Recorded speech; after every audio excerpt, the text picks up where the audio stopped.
Assalamualaikum warahmatullahi wabarakatuh. Waalaikumsalam. Waalaikumsalam warahmatullahi wabarakatuh.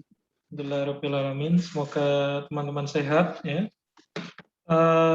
Kesempatan kali ini kita akan diskusi topik hukum laut terkait dengan pembagian zona laut atau zona maritim. Ini merupakan dasar ya teman-teman ya. Jadi Pak Satria harap teman-teman memahami konsep ini dan juga bisa menyimak dengan baik-baik. Karena kalau konsep ini kemudian teman-teman ada something miss gitu ya, satu hal yang tertinggal, itu akan jadi masalah. Ya. Akan jadi masalah itu artinya pemahaman teman-teman nanti di kuliah hukum laut akan kesulitan seperti itu ya.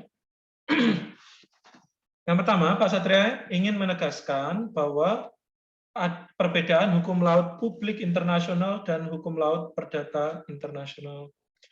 Kalau hukum laut publik internasional itu yang akan kita menjadi fokus poin ya di dalam kuliah ini ya, di mana terkait dengan penetapan batas wilayah laut, kemudian hal yang berhubungan dengan laut, dan satu hal yang berkenaan dengan organisasi internasional yang ditunjuk ya. Pak Satria kemarin pernah sebut ya, namanya IMO, International Maritime Organizations, ya. Dan ada lembaga internasional lain yang kemudian memonopoli memonopoli kekayaan yang ada di laut bebas atau area yang dinamakan International Deep Seabed Authority, ya. Itu adalah otoritas yang ditunjuk oleh hukum internasional untuk memonopoli kekayaan yang ada di luar yurisdiksi laut dari suatu negara. Nah, itu semua adalah topik pembahasan hukum laut internasional yang bersifat publik. Tapi kalau hukum laut perdata internasional, dia itu berkenaan dengan jasa pengangkutan, ya. Kapal misalkan ya. Ada kapal, ada unsur asing, lalu ada kecelakaan, ya. Ada kecelakaan di kapal, lalu yang menyebabkan misalkan karamnya suatu kapal atau tenggelamnya suatu kapal, ya, rusaknya pipa-pipa bawah laut, rusaknya kabel-kabel bawah laut, yang itu kemudian kembali ke mekanisme ganti rugi, ya, atau mekanisme kerugian yang bersifat perdata. Kira-kira di sini siapa yang bertanggung jawab kalau di hukum laut perdata internasional? Kalau kita merujuk kepada status dari kapal. Ada yang pernah baca belum? Kalau hukum laut perdata internasional, misalkan ya, kapal salah naruh jangkar, misalkan seperti itu ya. Nah, yang menyebabkan pipa di bawah laut yang mengaliri, katakanlah, atau bukan mengaliri, misalkan yang menyambungkan internet kalian ya, IndiHome, atau internet kalian yang simpati, misalkan seperti itu. Nah, kapal yang salah meletakkan jangkar, itu kira-kira siapa yang bertanggung jawab? Misalkan terjadi kerugian ya, ratusan ribu warga negara yang pakai internet simpati, yang pakai internet Telkomsel ya, yang masang IndiHome kemudian nggak bisa menikmati. Yang ganti rugi itu siapa kira-kira? Apakah yang punya kabel atau yang punya kapal yang ganti rugi? Iya Pak, yang punya kapal Pak. Nah, yang punya kapal. Ini kenapa yang punya kapal? Ini siapa yang jawab? Al-Hadi ya? Saya Pak Fahmi Pak. Oh, Fahmi.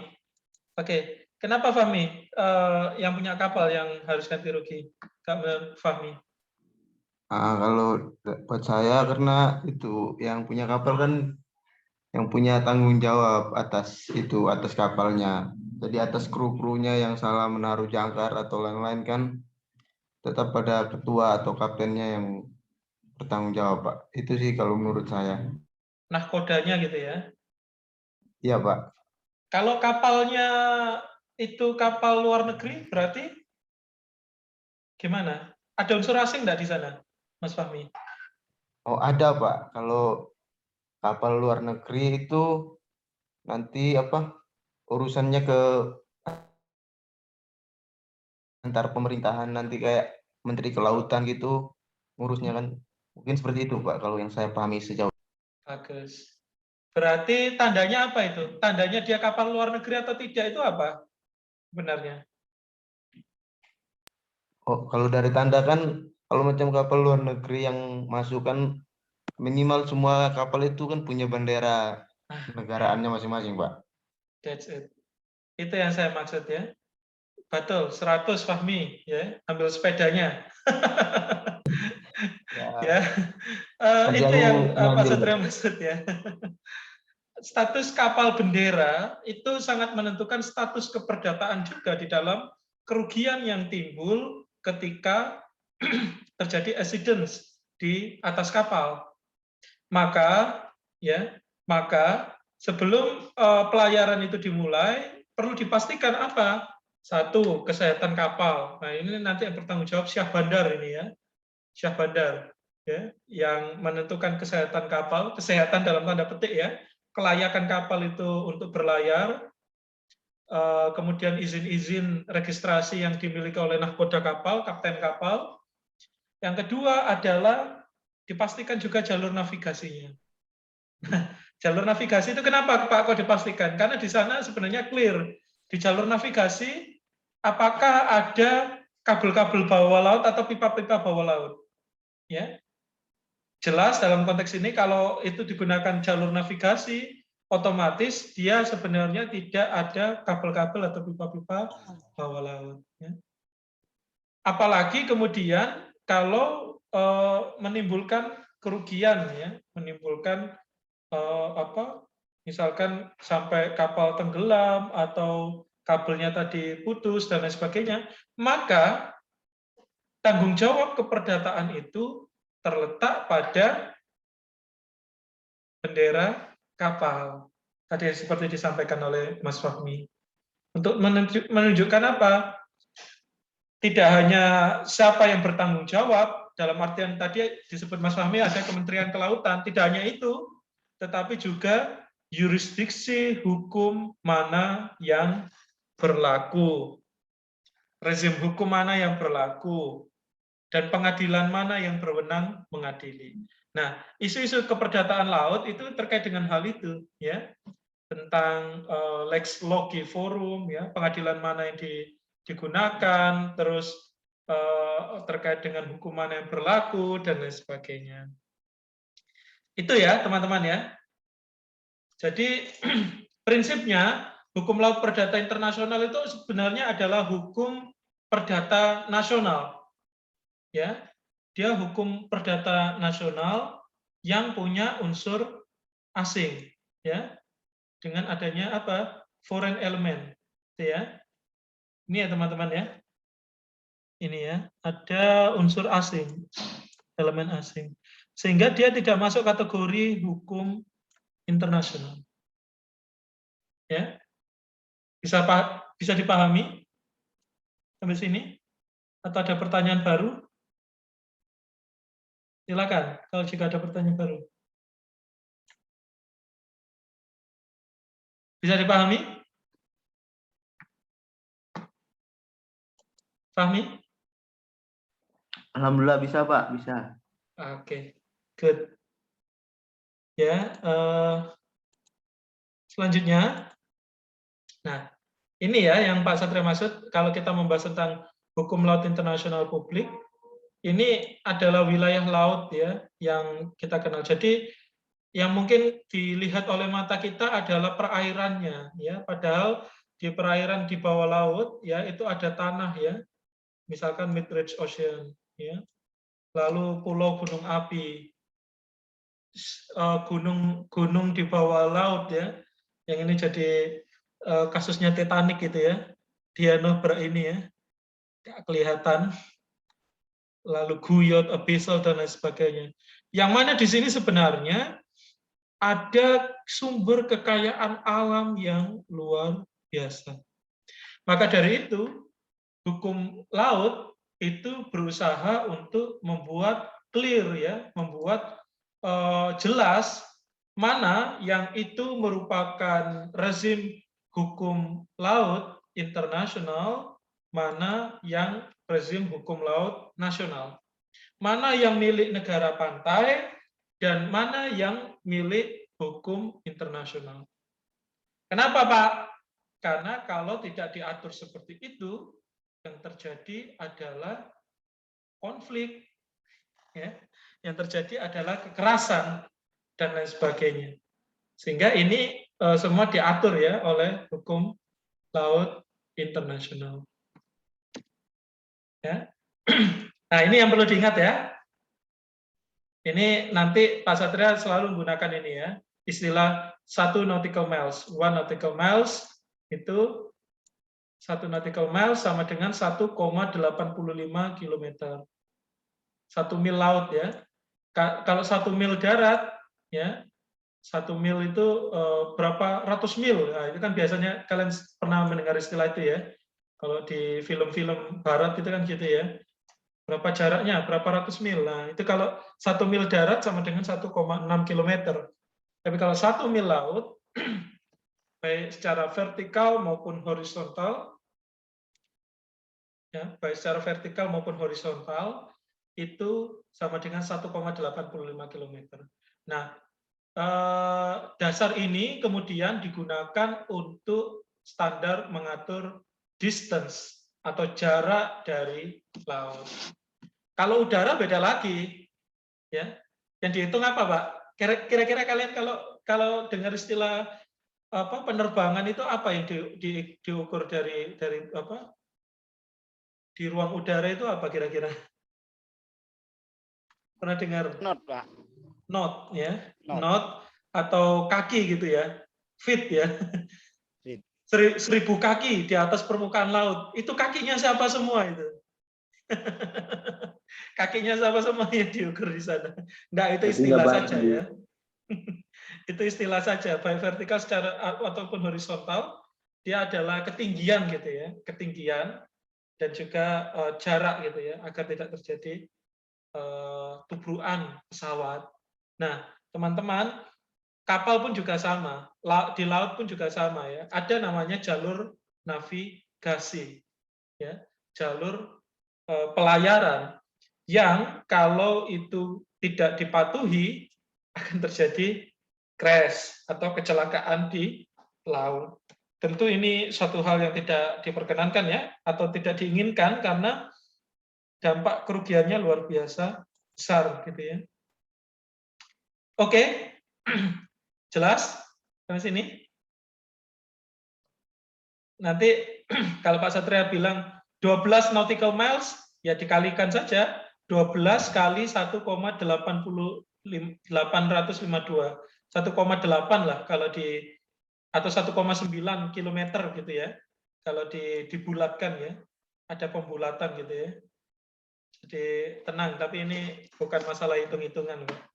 Ini hanya just for remind bahwa ini jaraknya, ini distance-nya ya, yang digunakan di dalam rangka memahami tentang konsep hukum laut. Oke ya. Nah, di UN Clause, saya ingin ulangi lagi bahwa dia kesepakatan yang bersifat apa ya, bersifat tertinggi gitu ya, sebagai rezim hukum laut, jadi ditandatangani di Montego Bay di Jamaika pada tanggal 10 Desember 82. Nah,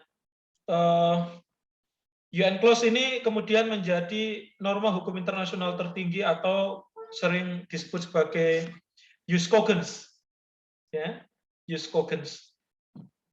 Apa makna Jus Cogens sebenarnya dalam konteks hukum laut? Kalian pernah mendengar istilah Jus Cogens? Di HI masih ingat istilah Jus Cogens? Tulisannya gimana, Pak? Jus Cogens ya, bukan jus jeruk, bukan jus alpukat ya.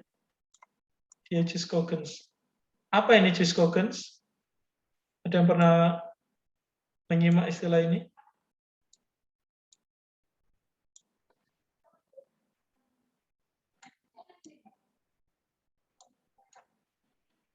Jus Cogens ini, ya, kalau teman-teman simak lagi, dia adalah norma hukum internasional yang bersifat imperatif atau didahulukan. Maknanya apa Pak bagi hukum laut? Misalkan ada kesepakatan-kesepakatan batas-batas laut gitu ya di daerah yang bertetangga. Ambil contoh Indonesia, Malaysia punya batas laut ya sebelum 1982, maka perjanjian bilateral yang dibuat oleh Indonesia dan Malaysia sebelum 1982 itu harus disesuaikan dengan ketentuan dan mekanisme hukum internasional yang ada di UN Clause. Ya. Karena itu adalah norma hukum internasional yang bersifat imperatif atau didahulukan. Karena ini adalah kesepakatan yang berlaku universal, ya, lebih dari 60 negara, ya, dan dia entry into force atau mulai dijalankan sejak 1994, gitu ya. Ini Jus Cogens ya, menjadi norma hukum internasional yang dipatuhi oleh seluruh negara di dunia. Ya. Jadi baik negara peserta UN Clause 82 maupun bukan negara peserta, semuanya menghormati UN Clause tidak hanya sebagai konvensi internasional, itu bagi para pihak ya. Yang bukan para pihak seperti Amerika dan lain sebagainya, menjadikan UN Clause itu sebagai apa? Kalau teman-teman simak di pasal 38 ayat 1, Statuta ICJ, prasista. Jadi apa itu prasista? Kalau tidak terikat dalam konvensi internasional, berarti suatu negara bagi UN Clause terikat apa? Ada orang Bagaimana Pak? Bagaimana Pak? Kalau negara tidak terikat di sebagai konvensi internasional, kalau di pasal 38 ayat 1 Statuta ICJ, dia terikat sebagai apa? Suatu negara terhadap UN Clause.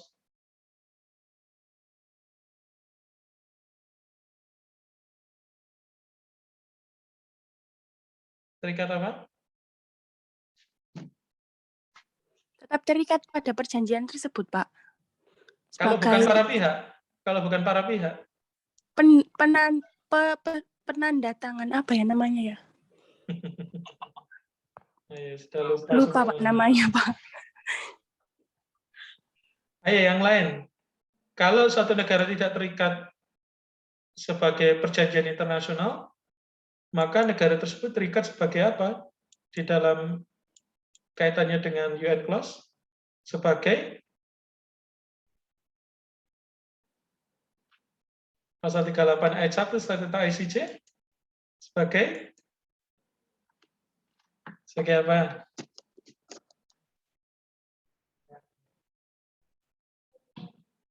Sebagai apa? Mas Bukhari mau coba? Terikat sebagai apa di UN Clause?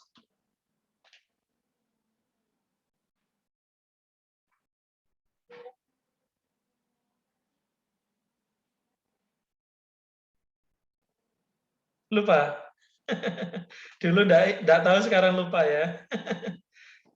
Kalau di pasal 38 ayat 1 Statuta ICJ, dia tidak terikat sebagai perjanjian internasional atau international convention sebagai para pihak di dalam UN Clause, maka negara tersebut terikat UN Clause sebagai bagian dari kebiasaan internasional, ya, atau customary of international law, ya.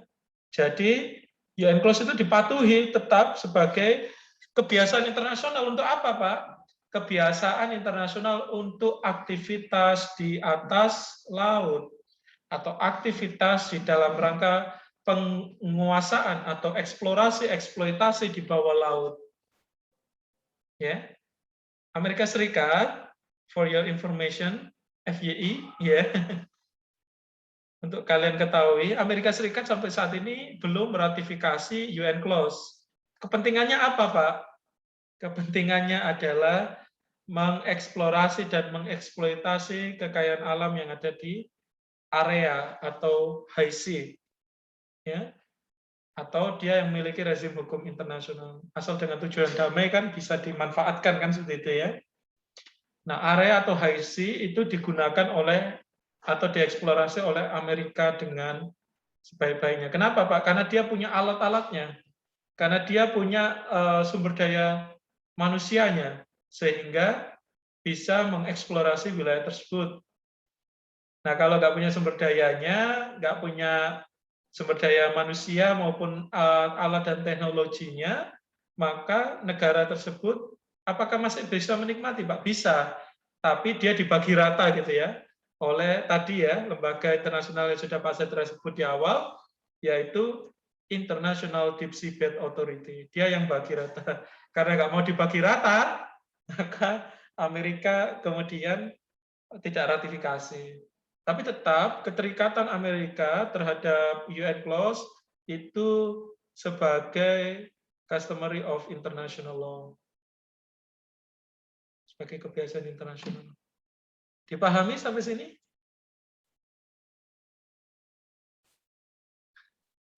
Atau ada pertanyaan baru ini? Kok bisa seperti itu, Pak? Kok bisa Amerika enggak? Bukan para pihak, Pak. Kira-kira apa jawaban kalian kalau ditanya seperti itu?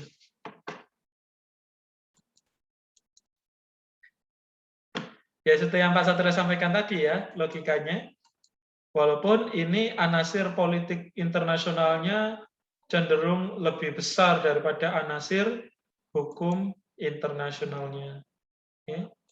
Sehingga negara-negara tersebut diuntungkan gitu ya dari aktivitas penggunaan laut tanpa harus tanda tangan. Tidak apa-apa. Ya. Tapi kalau di dalam rangka penghormatan, misalkan di dalam rangka pemanfaatan laut teritorial dan lain sebagainya, dia wajib patuh terhadap hukum laut internasional. Oke ya. Nah, ini ya zona maritim ya menurut UN Clause yang perlu teman-teman ketahui. Ya. Zona maritim di UN Clause 82 itu diukur dari garis pangkal luar. Ya. Garis pangkal luar, ya, atau misalkan ini ya, misalkan Pulau Jawa gitu ya, ini Pulau Jawa, yang daerah Madura ke atas ke Kalimantan itu pangkal luar apa pangkal dalam?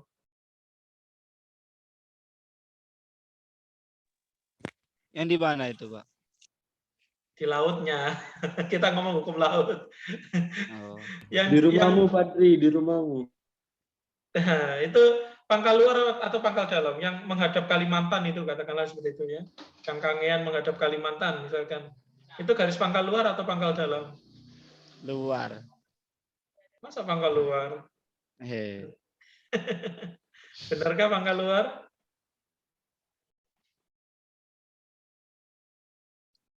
Pangkal luar atau pangkal dalam?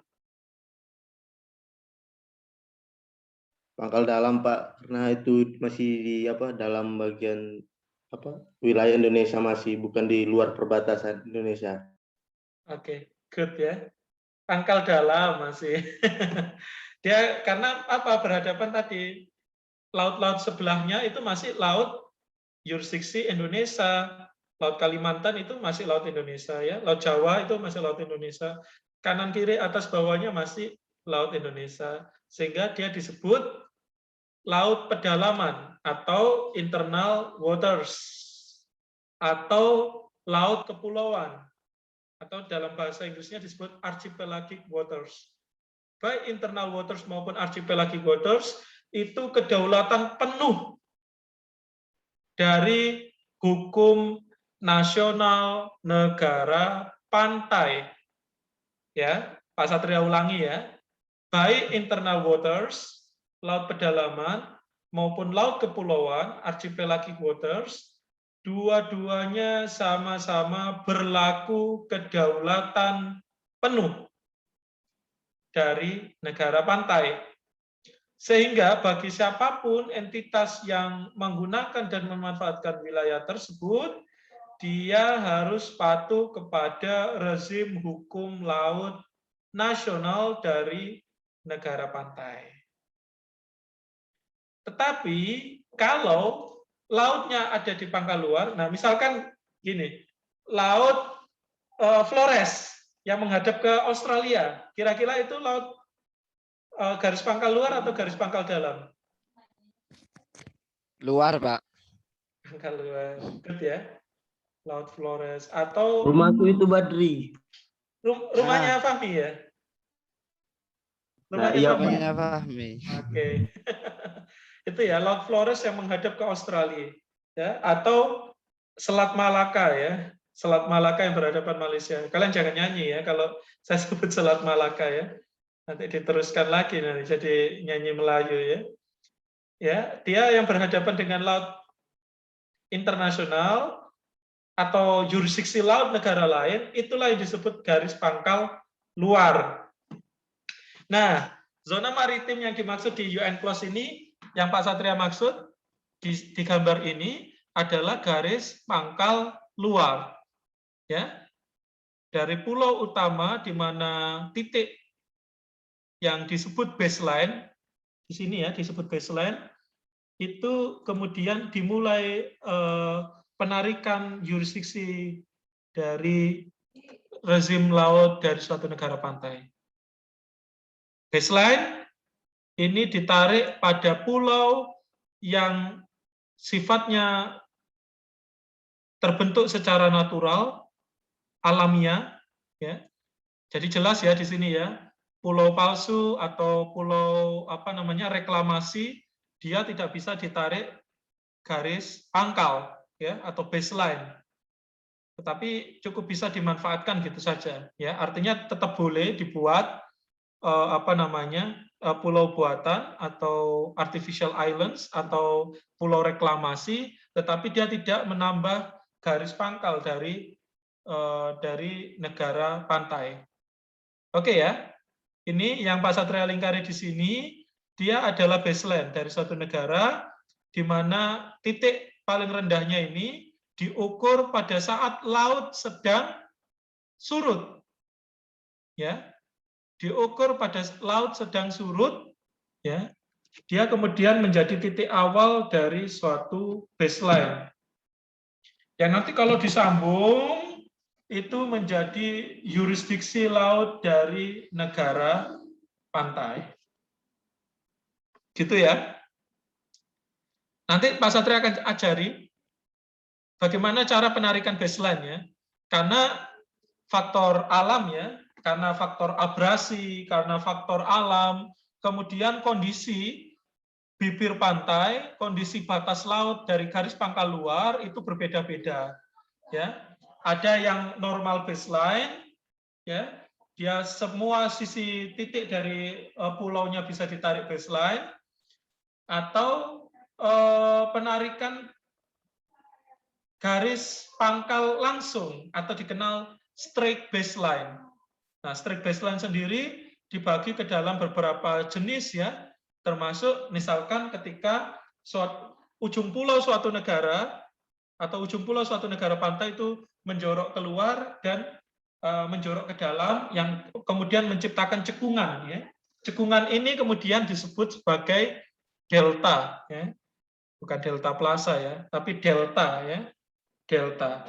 Nah, delta ini yang kemudian menjadi distance, jarak antara pulau yang menjorok keluar dan ke dalam, itu nanti dibuat garis tutup gitu ya, yang itu disebut sebagai straight baseline fringing island. Ya. Tapi kalau ada pulau-pulau kecil, ya, pulau-pulau kecil yang jarak antar pulaunya itu sama-sama 12 mil laut, maka disebut sebagai straight baseline deep indented coastline. Ya. Jadi itu ya, termasuk ketika laut dipisahkan dengan danau dan lain sebagainya dan lain sebagainya. Jangan bingung, itu nanti adalah topik pembahasan kita pada diskursus tentang baseline. Ya, pada diskursus tentang baseline. Itu ya, teman-teman ya. Nah, di sini kemudian jarak antara garis pangkal dengan 12 mil laut, ini kemudian disebut sebagai laut teritorial. 12 mil laut ya, hasil kesepakatan dari UN Clause 1982. Sehingga 12 mil laut di sini masih yurisdiksi mutlak dari negara pantai. Yurisdiksi penuh dari negara pantai. 12 mil laut ya. Ditambah 12 lagi, jadi 24 ya, 24 mil laut dari bibir pantai, dari baseline ini. 24 mil laut ada namanya zona tambahan atau contiguous zone. Yang mana dia kemudian berangkat dari adanya atau diberlakukannya yurisdiksi laut yang bersifat terbatas dari negara pantai. Untuk beberapa kejahatan tertentu, di sini berlaku yurisdiksi negara pantai. Ada yang pernah dengar kejahatan apa saja itu? Di sini berlaku yurisdiksi negara pantai. Ada yang pernah tahu kejahatan apa saja? HI, ayo. Dibuka lagi catatannya HI. Di sini ada kejahatan apa saja yang bisa dilakukan atau yang punya kedaulatan negara pantai?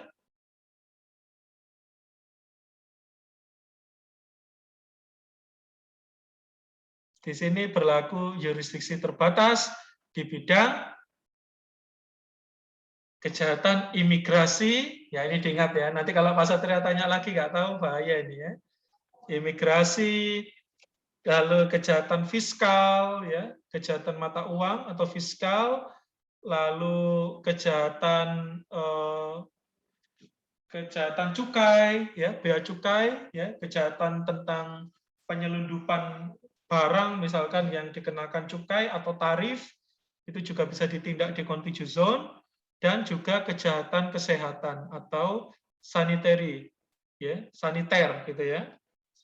Jadi apa saja saniter misalkan orang berlayar dari luar negeri ya, ternyata membawa virus COVID misalkan ya, itu bisa ditindak sejak 12 mil laut ya. Atau membawa kejahatan Ebola misalkan ya, itu bisa ditindak di sini ya, di contiguous zone ya. Jadi berlaku 4 jenis kejahatan itu ya, yang bersifat terbatas. Baru kemudian ditarik lagi sejak teritorial sea ya, sampai ke 200 mil laut, itu yang kalian kenal sebagai ZTE. Ya. ZTE teman-teman, dia berlaku yurisdiksi, bukan yurisdiksi, dia berlaku hak berdaulat. Ya, bukan kedaulatan penuh, tapi di sini adalah hak berdaulat. Ya. Apa itu Pak hak berdaulat? Artinya negara pantai itu berhak mengeksplorasi dan mengeksploitasi. Karena logikanya negara pantai itu garis pantainya panjang tapi negaranya banyak yang miskin. Ya, itu filosofisnya. Sehingga hak dari negara pantai itu dapat mengeksplorasi dan mengeksploitasi di wilayah tersebut. Tidak hanya airnya, tapi juga tanah di bawah laut. Ya. Ini yang disebut continental shelf atau landas kontinen. Di sini kemudian berlaku rezim hukum yang sama seperti ZTE, di mana negara pantai berhak mengeksplorasi dan mengeksploitasi. Ya. Di sini berlaku artinya yurisdiksi terbatas ya, dalam rangka pemanfaatan atau penggunaan kekayaan alam yang ada di sana. Ya. Sampai 200 mil laut, atau misalkan berbatasan dengan laut besar seperti samudra, misalkan samudra India atau Pasifik, jaraknya bisa ditambah 150 mil laut. Ya, 150 nautical miles. Jadi totalnya bisa sampai 350 nautical miles. Bayangkan ya, ini kekayaannya luar biasa besar di sini ya. Di ZTE ini luar biasa besar seperti itu. Di ZTE maupun di landas kontinen. Nah, baru setelah itu berlaku rezim hukum internasional ya. Ini high sea itu untuk perairannya, dan deep seabed atau kita kenal area. Ya. Di sini berlaku yurisdiksi atau rezim hukum internasional. Ya. Sehingga tidak ada lagi rezim hukum nasional, tapi rezim hukum internasional. Oke ya, dipahami sampai sini? Silakan jika ada pertanyaan.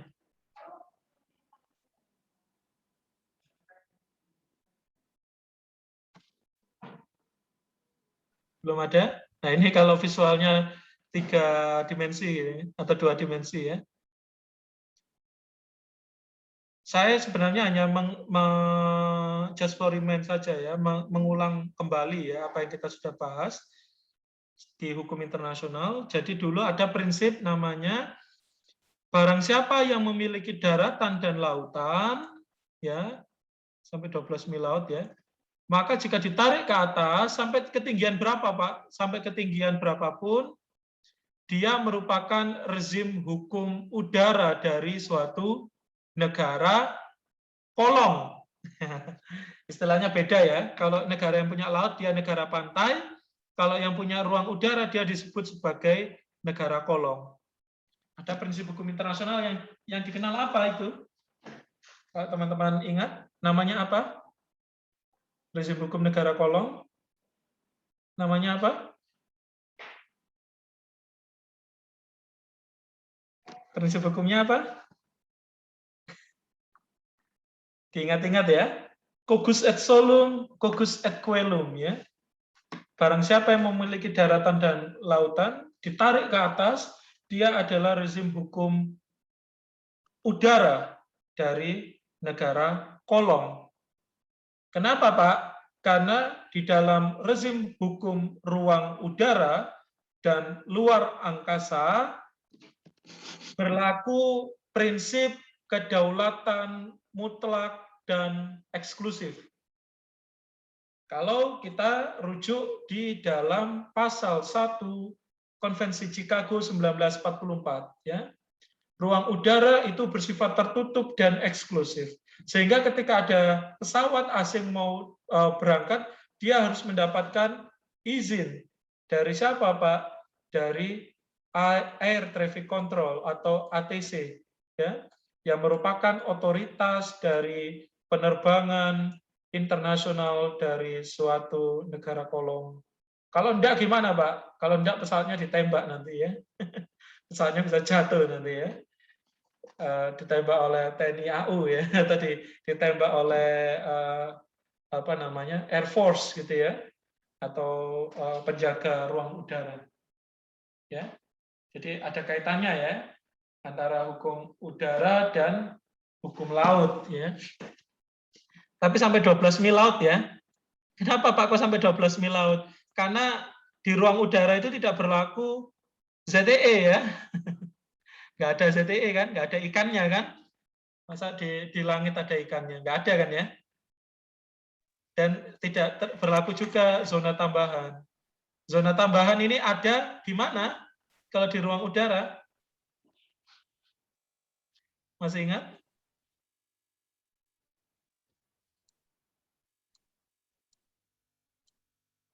Dia berlaku di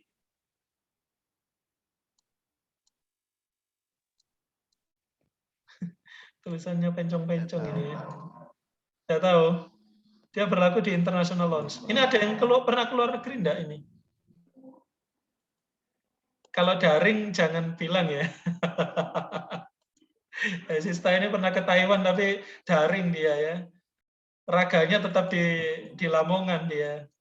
Jiwanya yang ada di luar negeri. Siapa yang pernah ke luar negeri?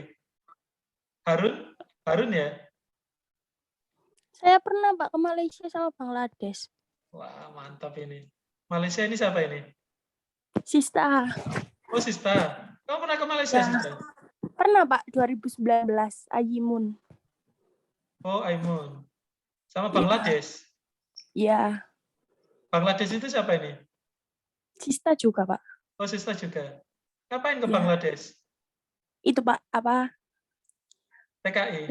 round table discussion sama UN Women Young Woman. Di tahun berapa? Iya. 2019 akhir. 2019 Tahun baru akhir. itu Pak, Januari. Iya, Sebelum COVID. tahun baru. Iya, sebelum COVID. Ya. Sista, kalau ke penerbangan internasional itu apa yang perlu kamu amati bahwa dia sudah masuk international launch? Yang bisa kamu amati apa? Apa kamu selfie aja terus ngacir gitu? Atau gimana? Biasanya itu kayak ada pemberitahuan gitu Pak, kalau sudah masuk daerah luar Indonesia gitu. Biasanya ada dari pramugarinya itu. Enggak, sebelum naik pesawat ini masih di bandara. Oh, Dia saya melewati. kira pas sudah di atas. Ya. Tanda kamu masuk international launch itu apa? Tandanya. Nggak pernah ngamati kamu? Nggak pernah Pak. Jalannya lebih jauh Pak biasanya. Kalau penerbangan domestik itu dekat gate-nya. Kalau penerbangan luar itu jauh gate-nya. Tandanya itu kalau sudah masuk international launch itu adalah adanya yellow line ya. Setelah lewat garis kuning, biasanya kalau kita mau terbang ke penerbangan internasional, kita masuk ke international gate ya. Nah, international gate ini kalau di dalam rezim hukum penerbangan dia adalah constitutional yang dimaksud di hukum laut ya. Dia berlaku rezim hukum yang bersifat terbatas di sini. Kalau untuk 4 jenis kejahatan tadi bisa ditindak, kalau enggak nggak bisa ditindak. Contoh kasusnya apa, Pak? Contoh kasusnya Edward Snowden ya. Ketika dia mau meminta ya suaka politik untuk keluar ya dari Hong Kong ke Rusia ya. Dia tinggal di international launch ya selama hampir 7 hari. Dan walaupun bandaranya itu di Hong Kong, tetapi otoritas polisi dari Hong Kong itu tidak kemudian menindak semena-mena karena rezim hukum yang berlaku itu sudah berbeda. Ya. Baru setelah itu dia dapat suaka politik, dia dapat asylum seekers, dia kemudian terbang ke Rusia dan sampai saat ini nggak ditangkap ya. Dan sampai saat ini tidak ditangkap. Nah, untuk tahu visualisasinya, tolong nonton film The Terminal ya. Itu nanti untuk menggambarkan apa itu international launch. Lihat di YouTube ada itu film The Terminal ya. Biar kalian tahu makna international launch itu apa. Itu ya. Ini sama rezim hukum laut di UN Clause. Ya. Wilayah laut ini 12 mil laut, kedalaman penuh ini rezim hukum negara pantai. Di sini ada ZTE. ZTE itu artinya sejak 12 mil laut ya. Jadi kalau diukur secara bersih dia adalah 188 mil laut. Kalau tidak dengan laut teritorial ya, dia 188 mil laut. Untuk nangkap ikan ya, ataupun untuk minyak lepas pantai. Ya, di mana Pak ini kalau minyak lepas pantai di landas kontinen. Nangkap ikan ini ZEE. Ya. Dan ini terkait dengan area. Ini kalau ini sudah rezim hukum internasional yang berlaku di sini. Laut lepas ya, high sea atau area. Area itu di bawah tanah di bawah laut ini ya.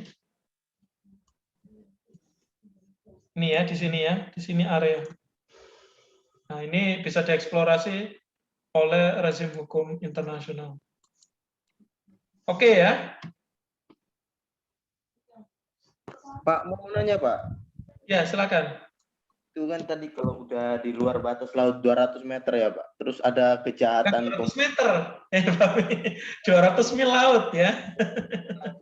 200 meter sedikit itu. Iya Pak, salah. 200 mil laut Pak. Jadi kalau ada tindak kejahatan atau pembunuhan dan lain-lain di situ, itu gimana Pak? Intinya larinya ke hukum internasional gitu atau gimana Pak? Oke, ini pertanyaan yang bagus, Mas Fahmi. Kalau terjadi kejahatan di sana gimana, Pak?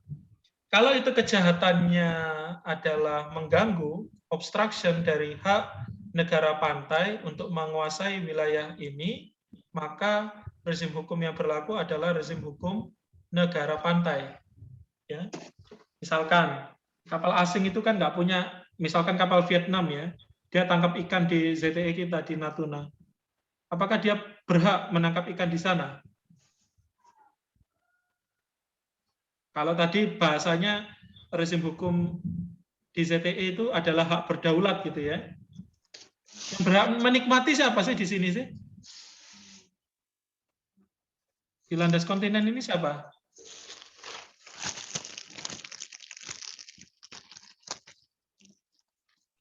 Negara pantai kan? Benar enggak? Benar Pak, ya? benar. Benar ya? Maka ketika terjadi misalkan kejahatan perikanan, dia nggak dapat izin, tapi dia tetap menangkap ikan, maka dia bisa dihukum dari negara pantai. Ya, rezim hukum yang berlaku, rezim hukum negara pantai. Yang make sure bahwa mereka dihukum itu siapa, Pak? Untuk memastikannya. Untuk memastikannya, maka ada namanya Coast Guard, ya, penjaga pantai. Dia pasti kapalnya adalah kapal perang, ya. Kapal perang ya, militer ya, itu yang pasti menjaga perbatasan laut itu. Akan bisa sampai diledakkan kan gitu ya di zaman Menteri Susi ya. Itu kapal bisa diledakkan.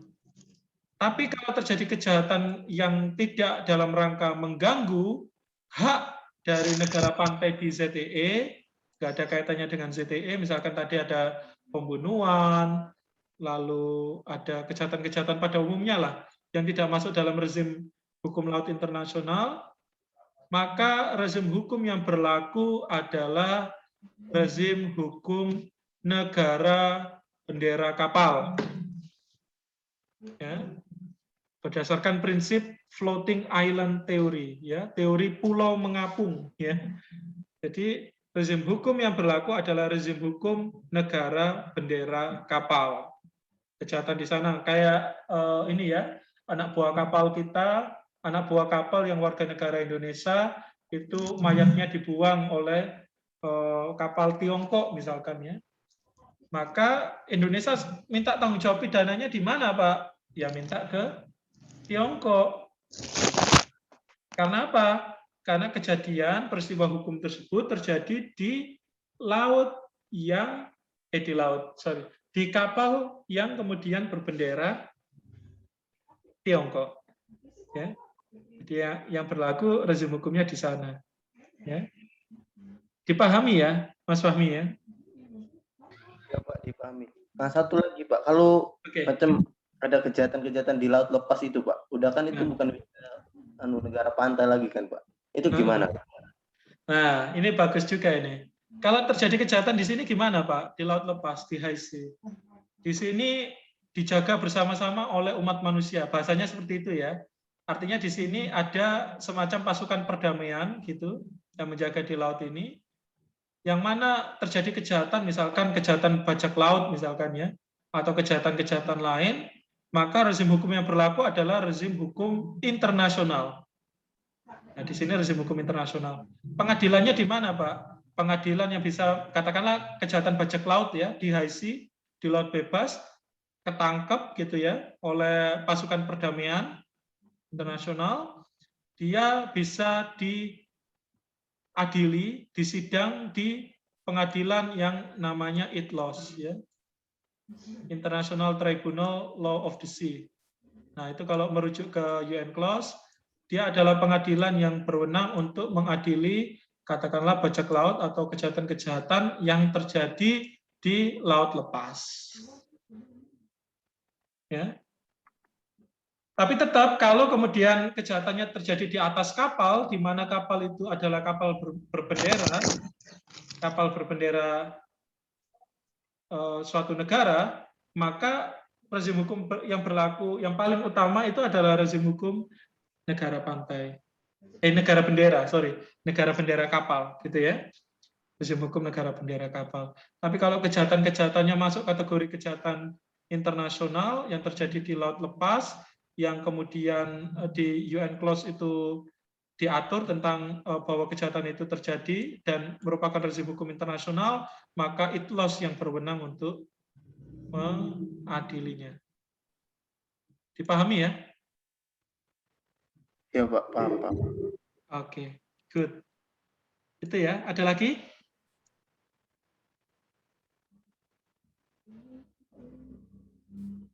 Oke, ini ya, yang masih wilayah negara ini perlu diingat, internal waters ya. Dia di garis pangkal dalam tadi, dan termasuk di dalamnya adalah penutup teluk tadi ya, atau yang membentuk delta tadi, atau laut kepulauan ya. Dia masuk kategori internal waters ya. Dia laut teritorial. Ini yang garis pangkal luar ya, dengan jarak maksimum 12 mil laut dan juga perairan kepulauan. Ini sudah otomatis ya. Karena ketika suatu negara mendaku sebagai negara kepulauan atau archipelagic state, maka laut yang memisahkan daratan-daratan dari negara kepulauan itu akan ada garis pangkal tutup kepulauan ya. Nanti jadi archipelagic baseline gitu ya. Garis pangkal tutup kepulauan. Jadi bayangkan ya, berapa ribu kilometer yang kita dapatkan setelah UN Plus 82, yang itu sangat berkaitan dengan advantage atau keuntungan dari Indonesia misalkan ya, sebagai negara pantai yang juga negara kepulauan gitu ya. Ini konsep deklarasi Juanda ya, yang kita gagas sejak 1957. Ini proposal Indonesia ini, kalau konsep negara kepulauan. Dan kita bisa meyakinkan dunia gitu ya untuk hal tersebut. Ini yurisdiksi khusus tadi, zona tambahan, contingent zone. Ini 12 mil laut ya, bea cukai, fiskal, saniter, dan imigrasi. Di sini berlaku yurisdiksi negara pantai. Oke ya. Terakhir, di laut yang memiliki hak berdaulat, ini masih belum ya, sumber daya alam itu ada ZTE dan landas kontinen tadi 200 mil laut, 200 ke bawah ya.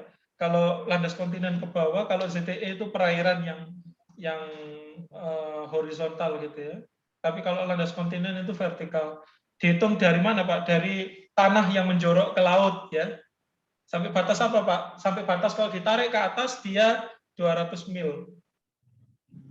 Nah itu bisa diapakan Pak? Dieksplorasi, dieksploitasi. Karena kekayaan di sini luar biasa besar ya. Ada emas, batu bara, nikel, bauksit, ya, baja, lalu uranium dan lain sebagainya dan lain sebagainya.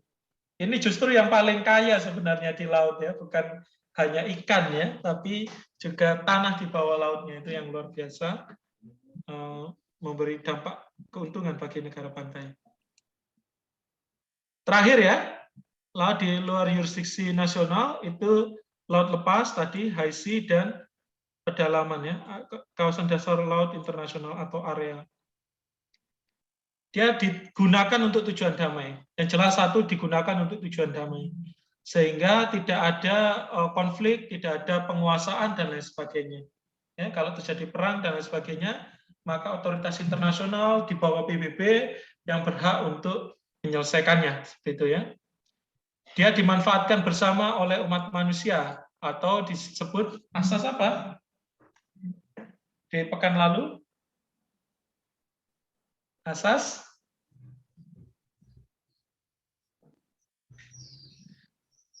res communis omnium, ya, res communis omnium, ya, dia dapat dimanfaatkan bersama oleh umat manusia. Nah, ini ada ya, common heritage of mankind, ya, karena dia adalah warisan bersama umat manusia, dan dia menjadi otoritas hukum internasional untuk peraturan dan peruntukannya. Bukan lagi rezim hukum nasional, tapi berlaku rezim hukum internasional. Oke, Sampai di sini mungkin ada pertanyaan. Saya Pak ada pertanyaan Pak. Oke, silakan. Iya Pak, kan ini di ZEE itu kan apa tidak terikat ya, itu tidak terikat oleh negara manapun. ZTE. ZTE negara pantai, yurisdiksi terbatas. Ada hak berdaulat, sorry, bukan yurisdiksi terbatas, tapi hak berdaulat ya. Terus gimana, Sista? Iya Pak, itu kan tidak terikat ya. Nah itu apakah tidak di daerah tersebut apakah tidak memudahkan antara kedua negara yang dekat dengan ZII tersebut untuk melakukan spionase gitu Pak, spionase. Nah, apakah pernah ada kasus spionase antar negara dan itu bagaimana cara penyelesaiannya Pak? Oke, ini pertanyaannya berat ini ya. Tapi pada prinsipnya, kalau kita sebut itu kejahatan spionase, yang mana kejahatan spionase merupakan kejahatan, satu kejahatan mata-mata gitu ya, yang sebenarnya ini sangat berkaitan dengan keamanan negara pantai, ya. Misalkan di sana Presiden Jokowi di Natuna gitu ya, kemudian dia bersama Panglima TNI misalkan seperti itu, lalu ada kapal asing melakukan spionase. Jelas kalau tidak hanya rujukannya di UN Plus ya Sista ya, tapi juga di Konvensi Jenewa 49 dan protokol tambahannya, itu disebut bahwa spionase yang dilakukan pada masa damai itu adalah kejahatan internasional. Ya, kejahatan internasional, dan siapapun yang melakukan hal tersebut dia dapat ditindak oleh rezim hukum negara pantai. Mengapa rezim hukum negara pantai? Karena itu adalah obstruction ya, gangguan dan ancaman terhadap keamanan negara.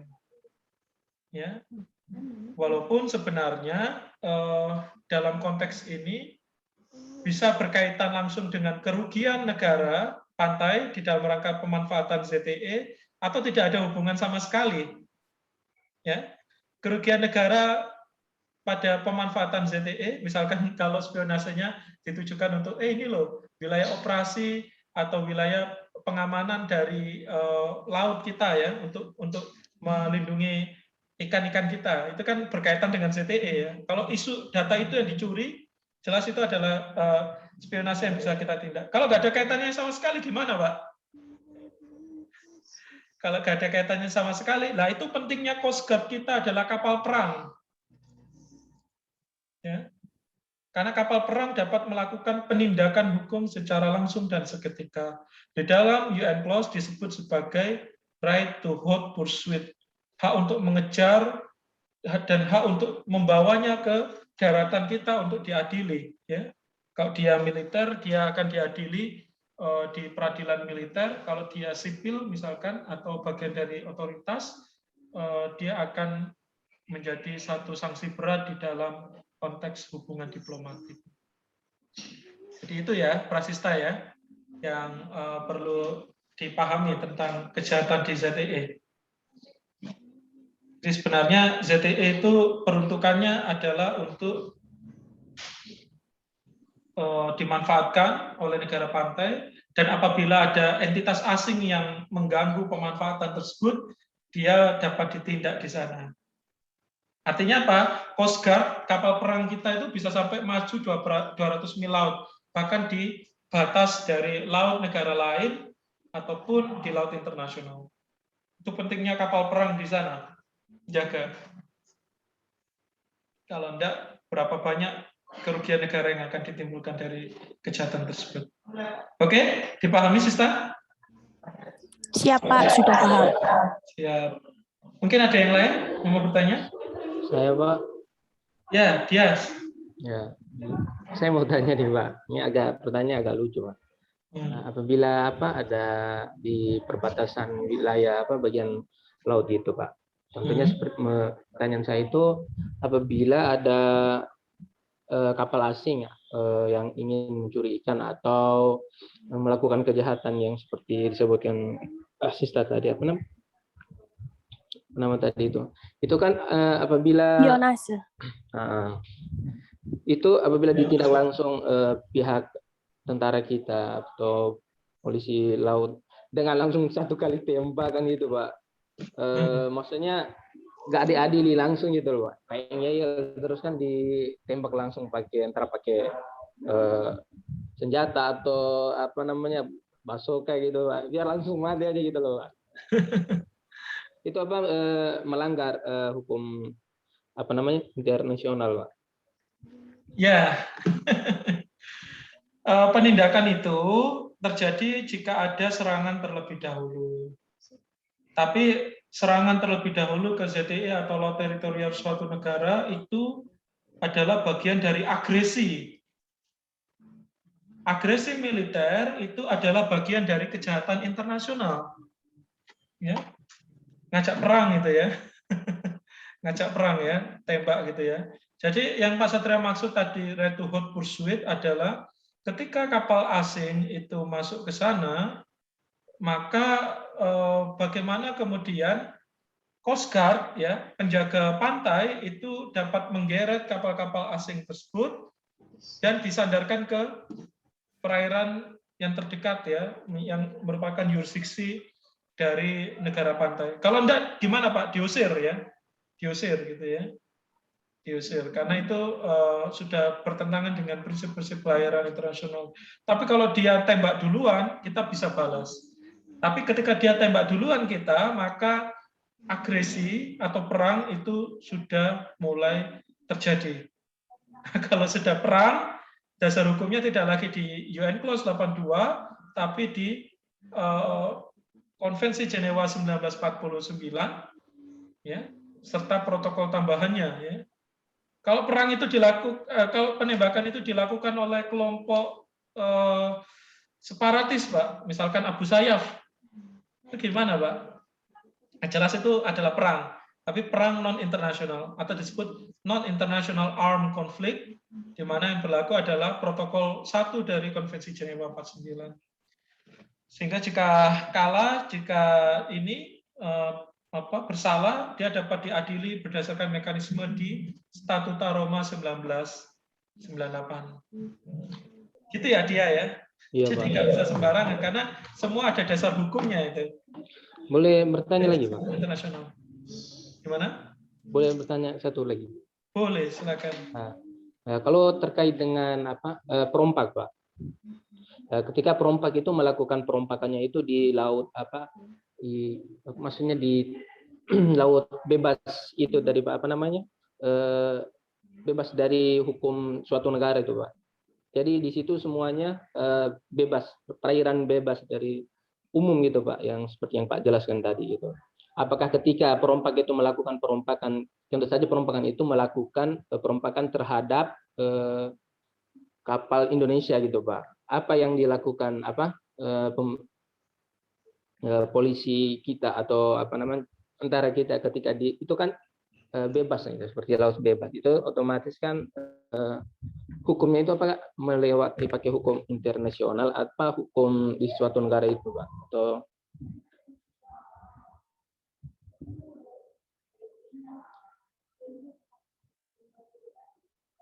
itu, Pak.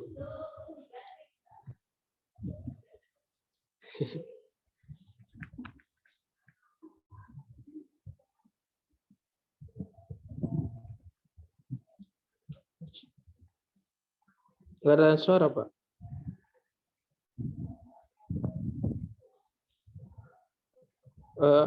Kok nggak ada suara, Pak? Mikrofonnya Pak belum nyala. Pak. Sorry.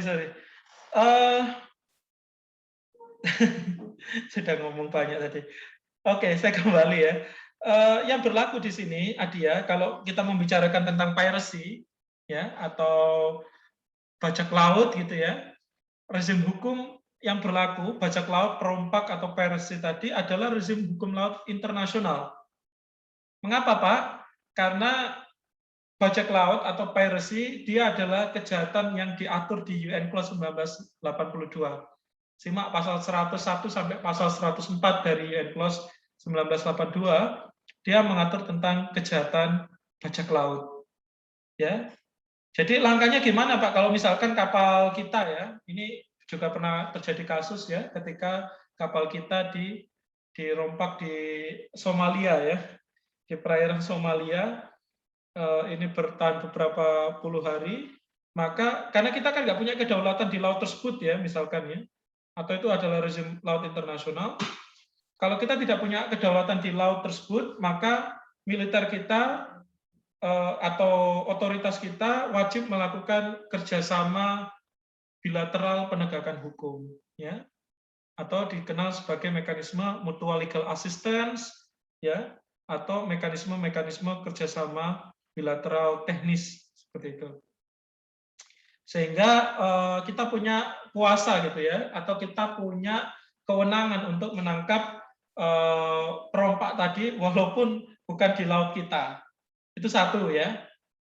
Kalau dia berada di yurisdiksi laut negara pantai yang lain. Tapi kalau dia di yurisdiksi dari laut internasional, maka apa yang bisa dilakukan, Pak? Suatu negara itu bisa meminta bantuan internasional melalui pasukan perdamaiannya tadi untuk melakukan tindakan-tindakan teknis penegakan hukum yang nanti kemudian perompaknya akan diserahkan bagi negara pantai atau diserahkan kepada negara yang berkepentingan terhadap kasus tersebut. Mengapa, Pak? Karena ini nanti akan menentukan yurisdiksi dari hukum yang berlaku. Tapi kalau tetap ditangani oleh rezim hukum internasional, maka nanti bisa diadili di ITLOS. Ya.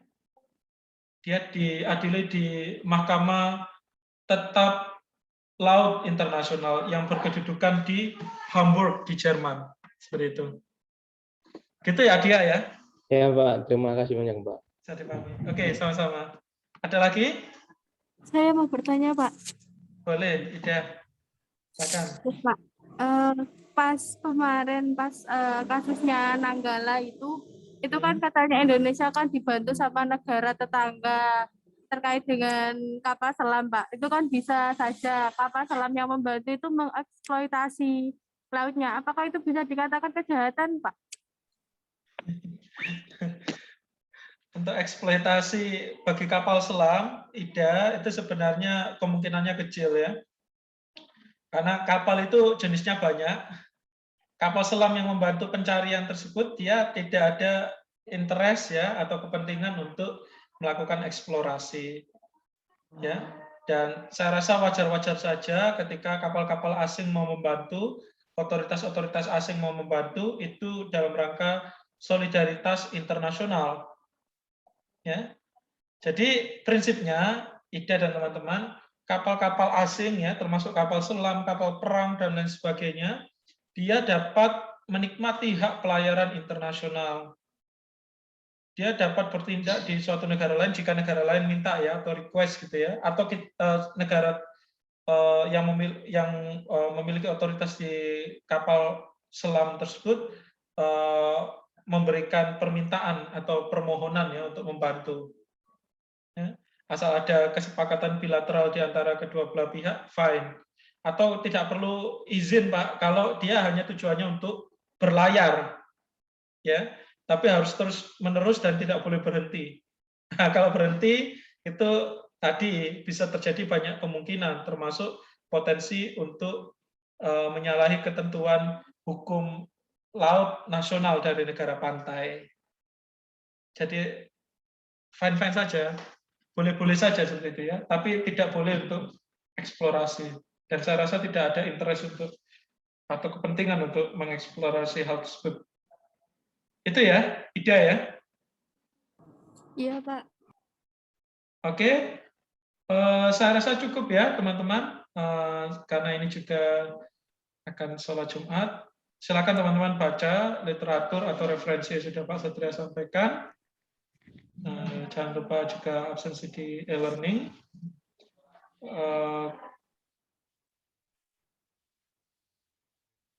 Iya. Mohon maaf jika ada salah-salah. Akhir kata, wassalamualaikum warahmatullahi wabarakatuh. Terima kasih ya, teman-teman. Waalaikumsalam warahmatullahi wabarakatuh. Sama-sama, Pak. Terima kasih juga, Pak.